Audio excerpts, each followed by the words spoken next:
नमस्कार मु गायत्री आपण मानकु स्वागत करूची आम यूट्यूब चैनल रे। द्वितीया ओषा बा दीतिबाहन ओषा होची ओडिसा रे पालित होतबा एक ओषा। द्वितीया ओषा आश्विन मास अष्टमी तिथि रे पड़ी थाए। आश्विन मासर सप्तमी तिथि रु एही पूजा आरंभ होई थाए। एही दिन नारी माने एक बार करिथांती।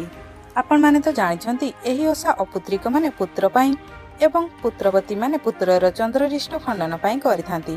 किंतु आपण जानिछंती कि एही ओषार महत्व कोन, एही ओषार लोककथा कौन रही, एही ओषा द्वारा किपरि चंद्ररिष्ट खंडन होता है, एही ओषा को घांट पर्व काहेकि कुहा जाए ओ एही ओषार सुपरिणाम और कुपरिणाम विषय रे जानिबा।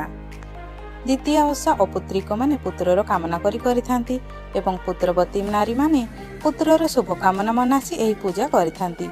साधारणतः पुत्रहीन नारी माने पुत्र कामना एवं पुत्रवती नारी माने पुत्रर चंद्ररिष्ट खंडन पई एही पूजा करिथांती।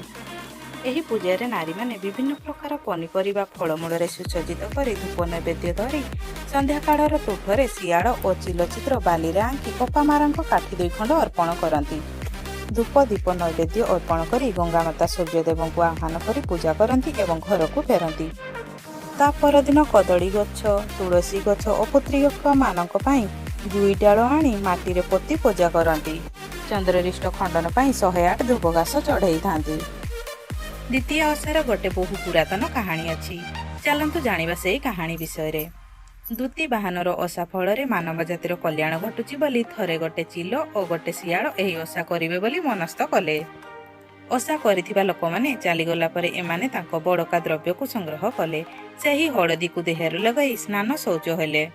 चिलो संपूर्ण निर्जल उपवास कला बेले श्रृगाड़ भोक सही पारला नहीं। से लुचि लुचि जाई मांस खाई चली गला। तापरे दुहे पूजा कले। ओषा संपूर्ण हेला फल दुहे पर जन्म मानव जन्म पाइले। दीतिबाहन को कृपारु सियाड़ और चिलो 2 भौणी भावे जन्म होइथिले। बड़ भौणी सियाड़ी भावे मंत्री को विवाह कले और चिलो सान भौणी होई साधव को विवाह कले।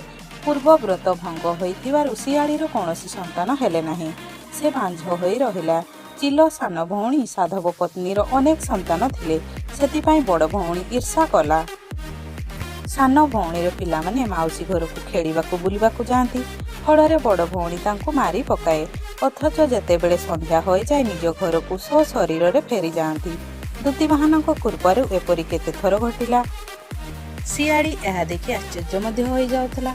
किंतु मंत्री ताको विरोध करुथिले एवं विरक्त मध्य होउथिले। सान भौणी मध्य सब कथा जानि पारुथिला। दुतिबाहन तांको स्वप्न रे सब कथा कहि दियंती।